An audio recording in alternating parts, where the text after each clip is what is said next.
Hello दोस्तों, स्वागत है आपका हमारे चैनल पे। आज की कहानी का शीर्षक है अहोई अष्टमी व्रत कथा। कार्तिक मास के कृष्ण पक्ष की अष्टमी तिथि को माताएं अपनी संतान की लंबी आयु और उज्जवल भविष्य के लिए व्रत रखती हैं। इस बार अहोई अष्टमी का पर्व 5 नवंबर 2023 रविवार को रखा जा रहा है। इस दिन माताएं अपनी संतान के लिए निर्जला व्रत रखती हैं और माता अहोई से प्रार्थना करती हैं कि उनकी संतान के ऊपर किसी भी तरह की समस्या न आए और वह खुशहाल जीवन जिए। अहोई अष्टमी के दिन विधिवत पूजा करने के साथ साथ इस कथा का पाठ अवश्य करना चाहिए। ऐसा करने से व्रत का फल पूर्ण मिलता है। जानिए अहोई अष्टमी की व्रत कथा।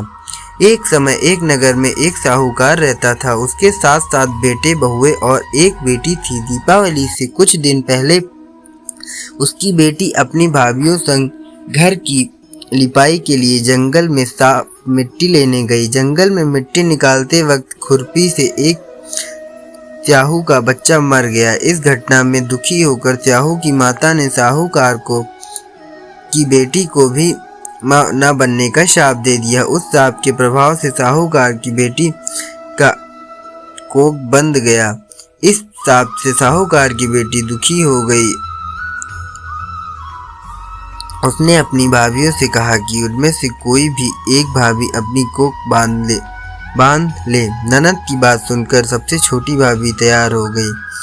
उस शाप को दुष्प्रभाव से उनकी संतान केवल 7 दिन ही तक जिंदा रहती थी। जब भी वह कोई बच्चे को जन्म देती, वह 7 दिन में ही मृत्यु को प्राप्त हो जाता था। वह परेशान होकर एक पंडित जी से मिली और उपाय पूछा। जब पंडित ने उसे सलाह दी कि सुराही गाय की सेवा करे। पंडित की सलाह मानकर उसने सुरही गाय की सेवा करनी शुरू की। उसकी सेवा से प्रसन्न गाय उसे एक दिन स्याहू की माता के पास ले जाती है। रास्ते में गरुड़ पक्षी के बच्चे को सांप मारने वाली ही होता है, लेकिन साहूकार की छोटी बहू सांप को मारकर गरुड़ के बच्चे को जीवन दान देती है। तब तक उस गरुड़ पक्षी की मां आ जाती है।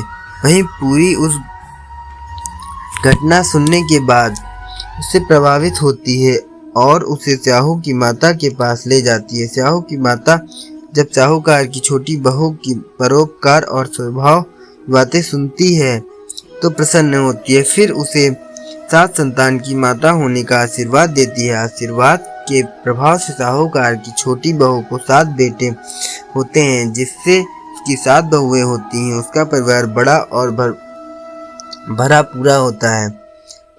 वह सुखी जीवन व्यतीत करती है। धन्यवाद दोस्तों। अगर आपको कहानी अच्छी लगी तो हमारे चैनल को सब्सक्राइब करके जाइएगा और लाइक करके जाइएगा। Thank you.